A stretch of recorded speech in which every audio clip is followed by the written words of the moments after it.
All right, well, welcome to our Leadership Speaker Series. This event is sponsored by the Sandbulte Center for Ethical Leadership in our School of Business and Technology. The center was created through a gift from Minnesota Power to honor its retiring chairman and CEO, Sandy Sandbulte, and we're fortunate to have Sandy and Verna with us here today. I'd like to welcome our speaker, Mr. Greg Sandbulte, and he's the son of Sandy and Verna. Greg serves as Senior Vice President at AMSOIL, and some of his previous experience includes serving as a CEO at Empower MX, and he was also involved with Regional Community Venture Fund Northeast Ventures. So I first met Greg 9 years ago at a Boy Scout troop meeting. Our sons were involved in Troop 9, Boy Scouts together, and over the last 9 years, I've watched and learned from Greg. Greg and his wife Sherry, and also their son is here, Joe. Greg and Sherry were always volunteering for Boy Scout activities, whether it was for camping out on an October weekend with weather similar to this, or winter camping in February. They would also, Greg and Sherry would also organize all the refreshments and punch at our Eagle Scout ceremonies. And what Greg demonstrated to me was that regardless of how busy you are in life, it's important to give back to the community. And Greg has certainly done that. He's given much back to our Duluth community. Through Boy Scouts, all 4 of their sons, including Joe, earned the top rank of Eagle Scout, the highest rank. And that's an important accomplishment for the Scout and for the parents. So, and my son's an Eagle Scout too, so, which I'm thrilled about. But Greg, welcome and thanks for speaking to our group. So. Thank you.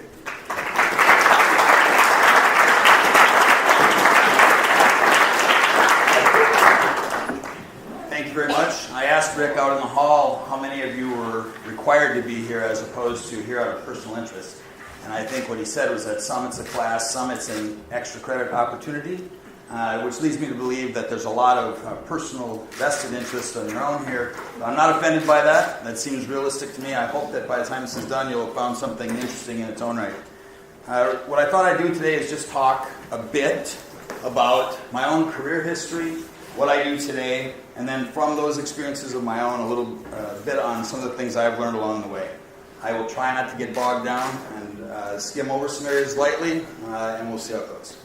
So, my career history. I went to the University of North Dakota, got an undergraduate degree in business, went on and got an MBA from the University of Minnesota in Minneapolis. I started working for some restaurants, personal interest, but I soon realized it wasn't going to be compatible with the family life I wanted. Became a stockbroker, and within a year, both they and I determined that that was a misfit. And so I was back in Duluth with a fairly new wife, a brand new house, and no job when I learned of the Arrowhead Regional Development Commission through a recommendation from my dad. I had no idea what the ARDC was, but I knew that they were starting to get involved in, at that time, what was referred to as economic development. They knew I had an MBA. They gave me more credit than I should have gotten for that. But together we worked for about 3 years in developing a series of business development tools, mostly around helping private business access public financing. We also at that time, over that 3 years, came to realize that this quasi-public organization was a very bad place from within which to do financing, and we created the Northspan Group, which still exists today. And it was much of the same work, but in a private nonprofit setting, which gave us a lot more flexibility in contracting with those we served. One of those was a Duluth attorney named Nick Smith, who was trying to create a source of regionally, by which I mean northeastern Minnesota, regionally focused equity investment capital. He was a client of ours at Northspan, ultimately led to the creation of Northeast Ventures. And when that was created, I was offered a role there, which I took and worked for Northeast Ventures for 16 years. Northeast Ventures was a pioneering effort on a national scale. There was a point in the 80s where Northeast Ventures was the largest freestanding community development venture capital organization in the United States, because there were only about 6 of us. That industry has actually gone on and is a multi-billion-dollar industry, but Northeast Ventures, after 16 years, ended its run. And along the way, as many pioneers find, we did some things wrong. So we had too limited geography, too limited a scope in the types of financing we made available, and over time our early investors found that their own strategies had evolved in paths different from each other. So after 16 years, Northeast Ventures came to an end. At that time, one of our portfolio companies, EmpowerMX, which was a Duluth-based company developing aviation maintenance software, its board had made a decision to change its leadership and offered me the opportunity to do that, which I took, and told them I would do it for 2 or 3 years.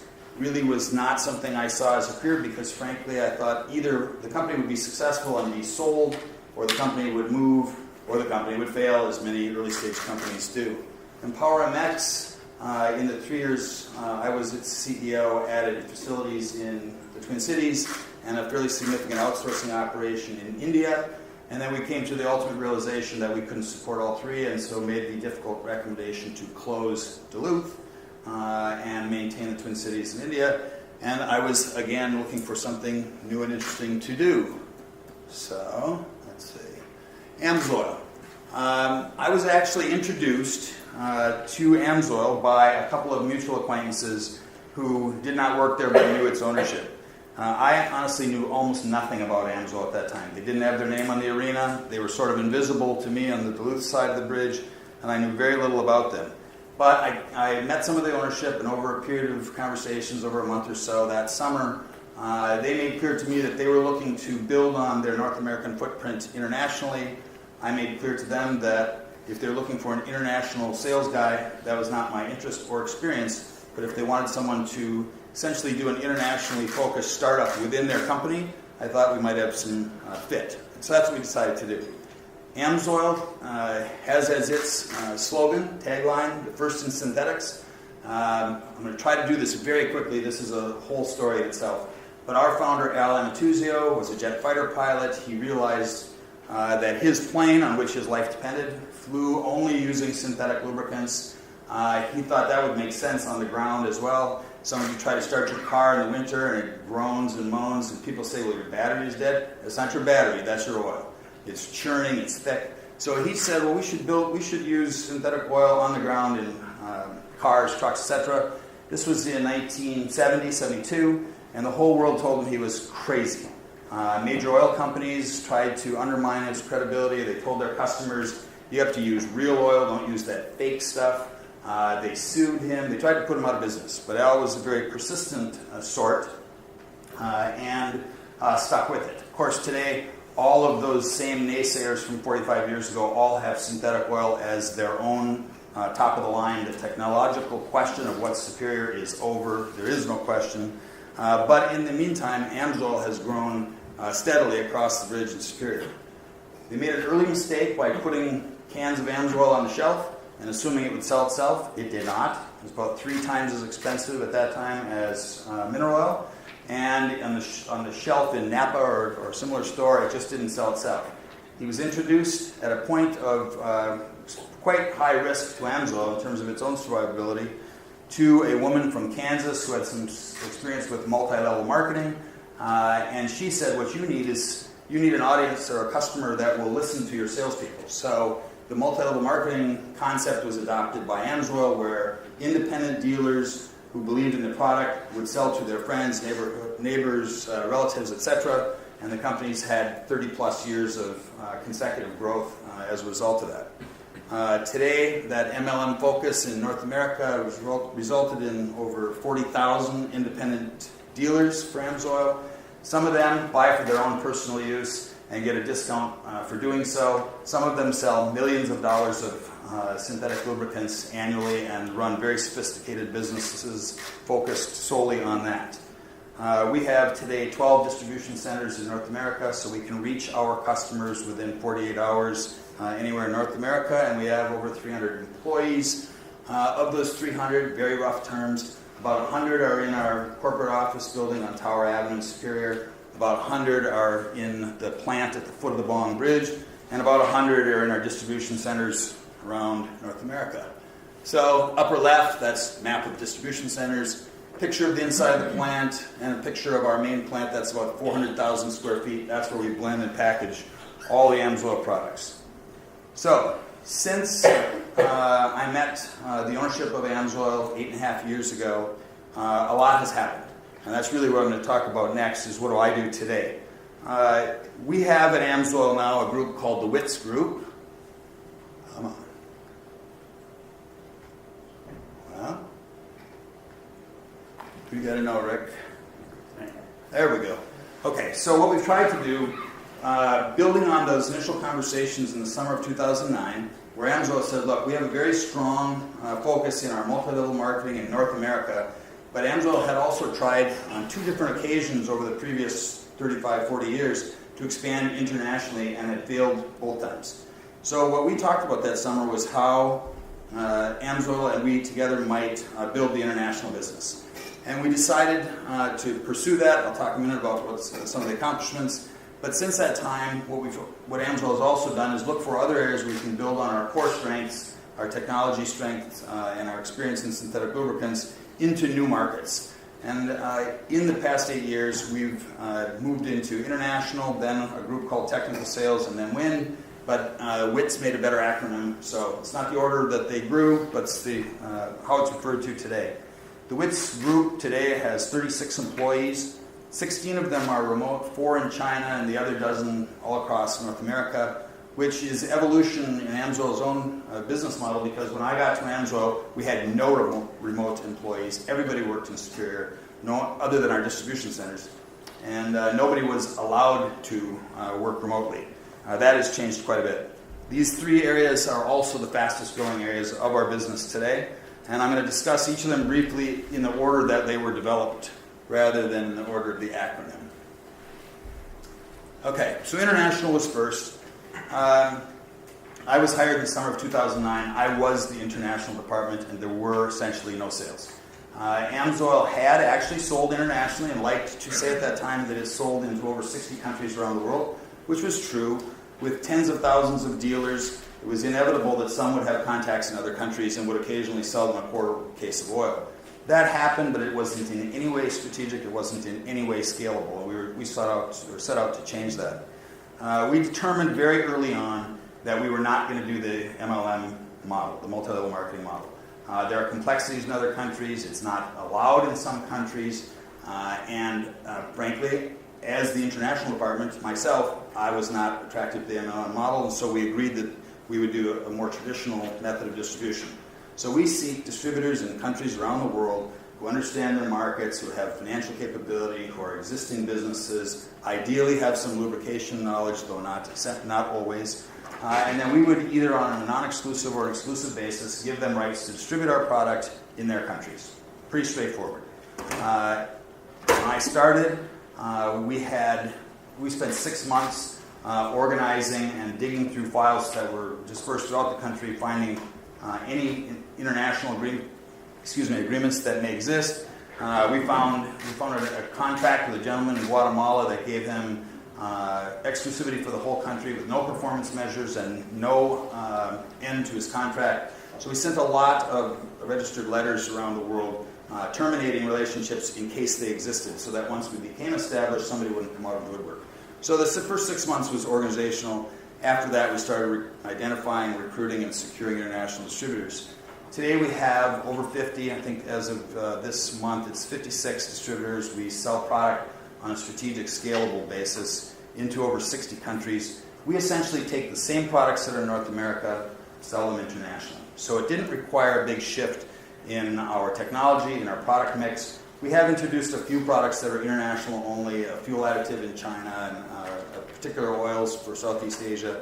But for the most part, the same AMSOIL products that we sell in the United States, we sell around the world. We do that all with an 8-member team. To support a multi-level marketing global business would have taken us hundreds of people. Traditional distribution, we rely on those 50-plus distributors. We maintain relationships. We provide them the best oil on earth at the best price. We sell it anywhere, and we let them do the rest. These are a couple of examples. In the upper left, those are actually motorcycle police in Brunei, and I don't know if you can make it out, but on their helmets, they have AMSOIL stickers on their helmets and on their bikes. This is actually in Saudi Arabia. Our distributor there had developed what he calls his race lane concept for quick lubes. He's got multiple bays at each of his locations, but the AMSOIL bays are the most popular, and he has built a whole package around that promotion. I wish I had a picture with me, I should have brought it, but at Eid, a major Muslim holiday a month or so ago, he presented to each race lane customer of his a goat, live goat, with the AMSOIL logo painted onto them for use in their feast. That was a new one for us. And then, of course, this bottom is just a map. Our goal today is to continue coloring the map. We have a ways to go.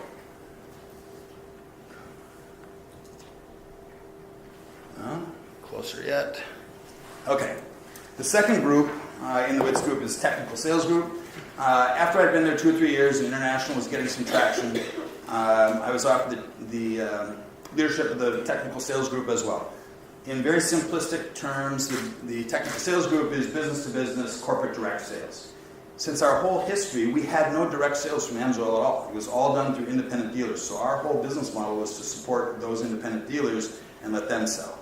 But in certain instances, our typical dealer was not able to meet the needs of some of the larger, more sophisticated customers. So we developed a technical sales group to meet those needs. So large OEMs, large distributors, etc., that had either very high technical demands or logistic demands, things like we put bulk tanks on their property to service them, etc., were beyond the scope of our typical MLM dealer. So the technical sales group was developed to meet those needs.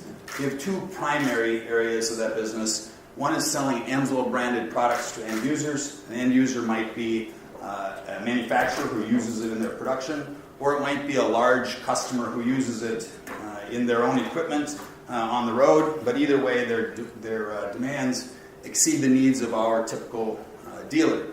The other area is private label. That's where we sell to regional lubrication distributors or ILMAs, which are independent lubricant manufacturers. And in both instances, we provide products to them that they brand and sell. We do not take AMSOIL product and put it in a bottle with a different name. But of course, we have a sophisticated production facility, we have a chemical laboratory, we have a dynamometer laboratory. We can build any kind of oil somebody wants. And so we do that on a private label basis for certain customers, all of which are controlled by non-disclosure agreements, so none of whose names I can tell you. But we do all of that work with an 11-member team, 4 of whom are remote in Las Vegas, Oklahoma City, Indianapolis, and Pittsburgh today. Again, all of which is part of the ongoing evolution in our WITS group. These are a couple of examples. This group on the left, this is a manufacturer of oil drilling rigs. And we sell about 4 different products that go into different aspects of that manufacture. This item up here, this is inside a Ford Motor Manufacturing facility in Michigan. The name of this piece of equipment is Schuler. That whole room is one big press. They stamp out fenders and hoods and those sorts of things. And each of those presses takes about 3,000 gallons of oil. They were having problems with the oil that they were using. We solved them. We now have global Ford blessing for all of their sites for that particular piece of machinery. And we just filled 2 machines in Thailand this year for that purpose. This company down here, Burtech, is the largest independent waste hauler in Southern California. They service about 23, 24 different communities. They have a sister company that services a similar amount. We provide a whole range of services to all of their rolling stock. In fact, we have, at each of their locations, we have bulk supply on site that we keep full. We send technical resources out there when they have issues. And so you can see this type of work would be well beyond the capacity of a typical MLM dealer. So the third area of the WITS group, the last to develop, is wind. The wind group actually grew out of our technical sales group.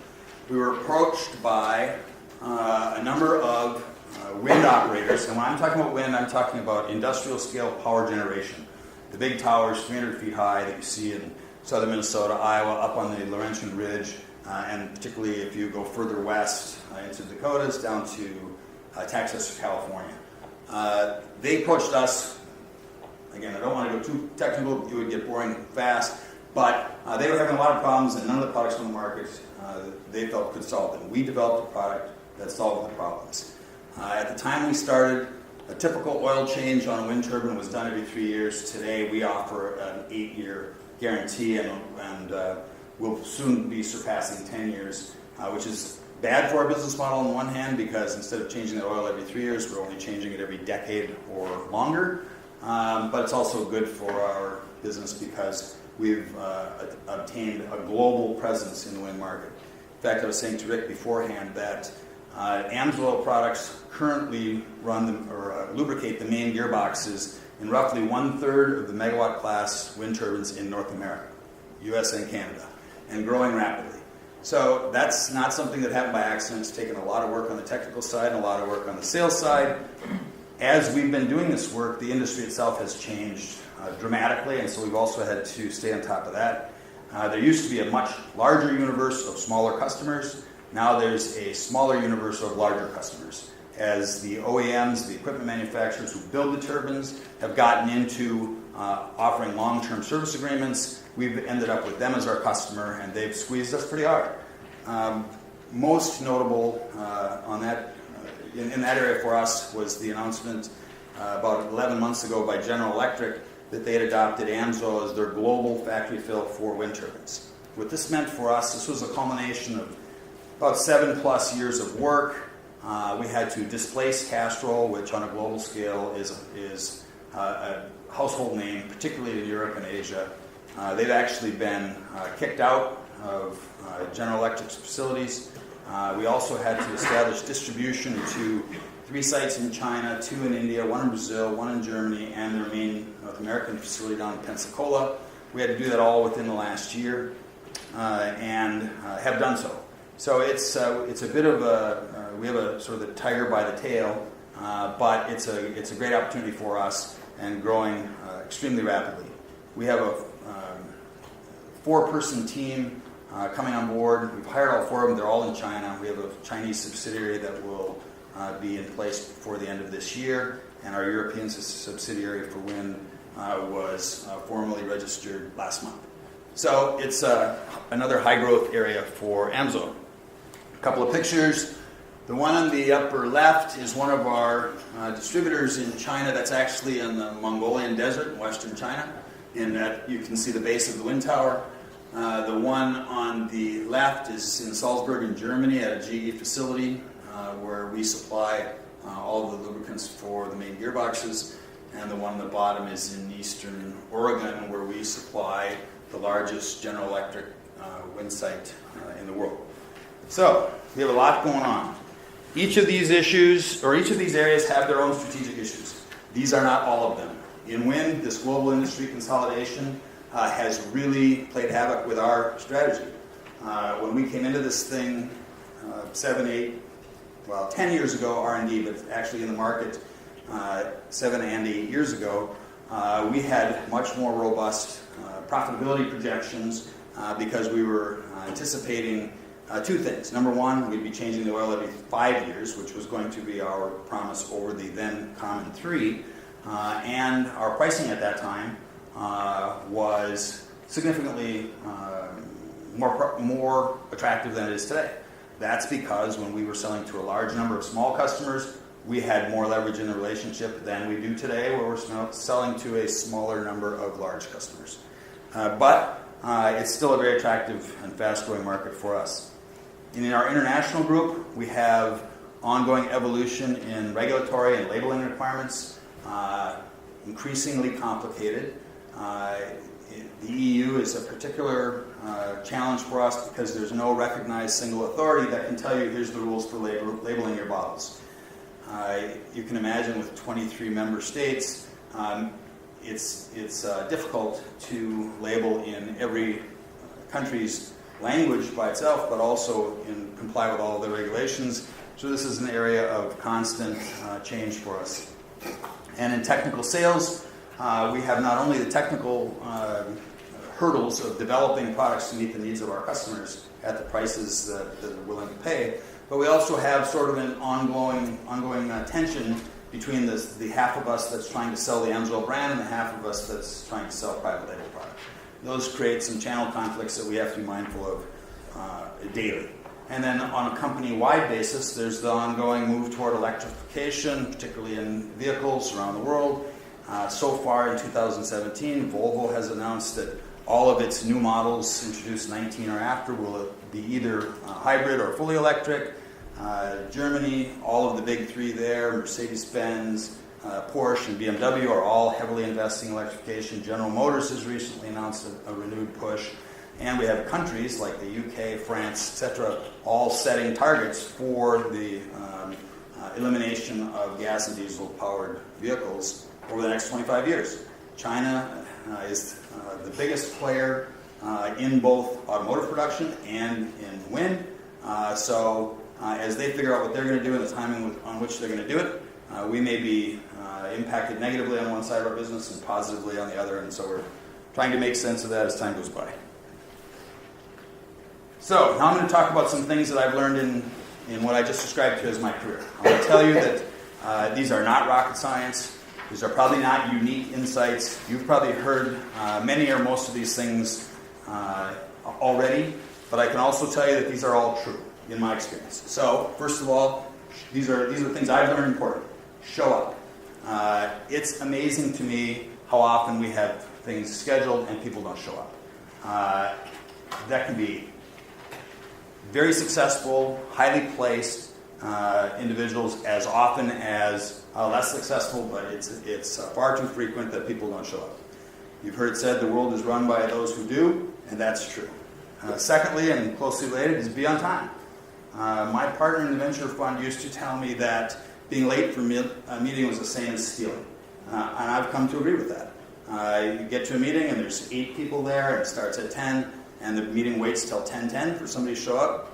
That's an extreme pet peeve of mine, and is the same as stealing time from others. I have a very good friend who I've worked with for 30 years, off and on. I did contract work for him for a number of years. He worked for me for a number of years. He's highly successful, smart, all those good things, and he's always late for every meeting, all the time. We've had the conversation. I said, look, if you would start 5 minutes earlier in the day, you'd be on time for everything. You just can't do it. And it's a negative on how people think of him. Next one is speak up. Okay? If you have something in your head and you don't say it, nobody knows you have it. I used to work with another very bright, very successful person who was notorious for saying 2 things. Somebody else would say something, he'd say, oh, I was just going to say that. Or he would say, oh, I was just thinking that same thing. I had to tell him finally, don't say either of those things anymore. It just became a sort of a parody. If you don't speak up, people don't know. So, you don't always have to be filling the dead time, but if you have something to say, speak up. Be reliable. Do what you say you're going to do. Simple, but again, not as common as you might think. I think a very good question that has worked very well for me over time in setting expectations is to ask the person with whom I might have an interdependency in getting something done, is what's it reasonable for me to expect you to do? Because if they say, well, it's reasonable you can expect I'll get this done in 6 months, then if that's a problem for me, we can talk about it. But if they tell me it's going to be a month and it takes 6, I'm going to be unhappy. So I think it's a very good expectation setting question to ask, what's it reasonable for me to expect? And then you should expect it. It's also okay to say, I don't know. It's best if you can follow that saying, but I'll figure it out, I'll find out. But it's perfectly fine to say, I don't know. Now, of course, none of these things are absolute either. Very few things are. But you can't always be saying, I don't know, or you don't add much value to the team. On the other hand, you don't have to know everything. And if you don't know, it's better to say, I don't know, let me get that, rather than to try to BS your way through it. Because I can tell you that those in the audience oftentimes will know that you're making it up, and that doesn't reflect well on you. You've probably heard it said, I'm paraphrasing, something to the effect that it's better to keep your mouth shut and have some perceive you as stupid than to open it and remove all doubt. That is true. I've seen it happen. I've seen people speak up and think they were being clever, but everyone else in the room knew they were making it up. It's not good. You can also, this next one is one that I believe strongly in, and that is you can say anything to anybody as long as you satisfy 2 requirements. If your genuine, I'm going to do it backwards. If your genuine motivation is to be helpful, okay, genuine, not play acting, but if your genuine motivation is to be helpful, and you say whatever it is you're going to say respectfully, you can say anything to anyone. On the other hand, If you think you're being clever and your real goal is to stick it to somebody or embarrass them, that will be known as well and have exactly the opposite effect. Similarly, even if your motivation is to be helpful, if you say something in a snide way or a disrespectful way, nobody likes that. Nobody's going to listen to that, and that will reflect more on you than it will on them. You also have 2 ears and 1 mouth. That's a ratio that should be respected. You learn a lot more by listening than by talking, and I've had that same experience myself. All right, some common misperceptions. People oftentimes, not always, but oftentimes assume that people from big companies are smarter than from small companies. This is not true. We work with some of the world's largest corporations, and we get on conference calls where they have 8 different people, and we just listen to them argue with themselves. We've had major corporations make major mistakes that we've had to point out to them. I've done a financing that was 8 different investment firms from around the upper Midwest, represented by the best legal firms in Minneapolis, the best and biggest. And 3 years later, when we had to rely on the closing documents, found that they had forgotten some major provisions that we wanted in there, and they forgot them because nobody read the document. It was boilerplate, nobody read it, they weren't in there, millions of dollars lost as a result. So just because somebody's bigger, don't believe they're better. These next couple may be sort of an upper Midwest bias, but I have seen these both. People think if you have an English accent, you're smarter. If you have a Southern accent, you're dumber. Both the English and the Southerners take advantage of that perception when dealing with people from the upper Midwest. There are plenty of smart people throughout the world, and you shouldn't expect to know just based on their accent who you're dealing with. So believe any of those at your own peril. Okay, continuing on with the common sense, do your homework. Okay, there's plenty. It's a good thing to be able to think on your feet, but there are many situations where that won't cut it, and where preparation is required. I sent Rick this presentation before I came here. I have it on a flash drive, and I have it in paper, because I've been places where the computer didn't work, the flash drive didn't work, and all you had left was paper. If you're not prepared, you're in trouble. So it's good to be prepared. You should also be willing to keep an open mind. This is closely related to speaking up. You should keep an open mind, but you should be willing to change it. You should be expected to change your mind. You should expect of yourself to change your mind in the presence of new facts, new arguments. Somebody comes to you and says, I'd like you to rethink that, here's why. You should listen to that. On the other hand, you should never expect people to change their mind just because you're more emotional about your argument. So logic and facts, you should listen to and be willing to change your mind. And at the end of the day, you should do what you think is best. You should take input from all sources, but you should do what you think is best. Because if you make the wrong decision and you're wrong, that happens. You might regret it, but you'll get over it. On the other hand, if there's something important and you know what's right and it's not happening and you don't speak up, and then it becomes clear over time that that would have been the right decision, you'll kick yourself. And you'll remember that longer than being wrong about something. You should build and maintain relationships with others. You should do that at work. You should do it in the community. You should do it on a personal level, because you never know, and you really do not. I'll give you an example in a minute. You never know who's going to be able to help you in return. You shouldn't only do it on sort of a tit-for-tat basis, but building relationships will have a lot of value for you. When I said earlier that I was introduced by a couple of mutual acquaintances to leadership at AMSOIL when I was looking for something productive to do for another 10 years or 15 years in the Duluth market, the 2 people who introduced me to leadership, both coincidentally on the same day. One of them I knew because I had been on a nonprofit board with him for a local organization for a number of years, and we had served on committees together, and he knew me. He was friends with the leadership at AMSOIL, and when they were talking about some struggles they had, I came to his mind. The other one I knew because our kids play in the same Little League team, and he and I liked to stand at the center field fence instead of in the grandstand, and so we could spit sunflower seeds on the warning track. He also was a friend, and on that same day at that same event said, yeah, I know him too, you should talk to him. But for those relationships, I wouldn't be working at AMSOIL. So build those relationships, they'll be important to you. Having a plan is good, rigid adherence is not. All right, I don't want to suggest that you should just drift through life and not have any goals and not have a plan. You should have a plan. To the extent you can, it's a good thing. On the other hand, just because you have a plan and are unwilling to change it, you could be locked into some behaviors that don't work well for you. When I went through my career history earlier, Arrowhead Regional Development Commission I had never heard of until I was looking for a job. Northspan we created out of thin air, Northeast Ventures flowed from that, Empower MX flowed from that, and I just described to you sort of the serendipitous way that I came to know the leadership at Angelo.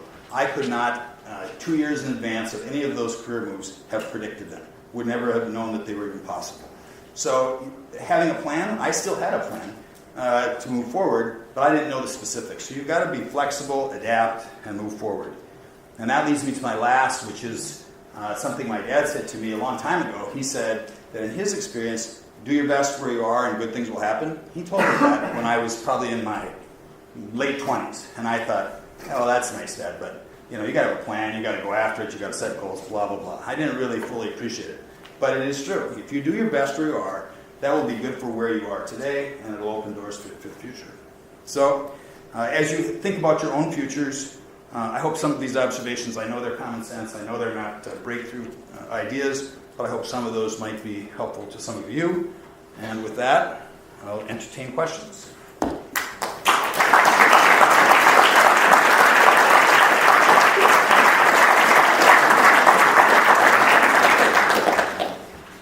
Questions? Or not? Yes? So you said you got your MBA. Can you kind of describe how that helped you in your career opportunities and Sure. how it benefited you? Sure. The first and foremost way it benefited me was that when the Arrowhead Regional Development Commission was considering starting an economic development group and wasn't sure what that meant, they accepted the fact that I had an MBA as an elevated criteria, and that was part of the reason they hired me. I don't think they would have hired me without that. Even though the MBA I had was not specifically designed for the work I was doing, there was enough relevant overlap in their view to make that decision.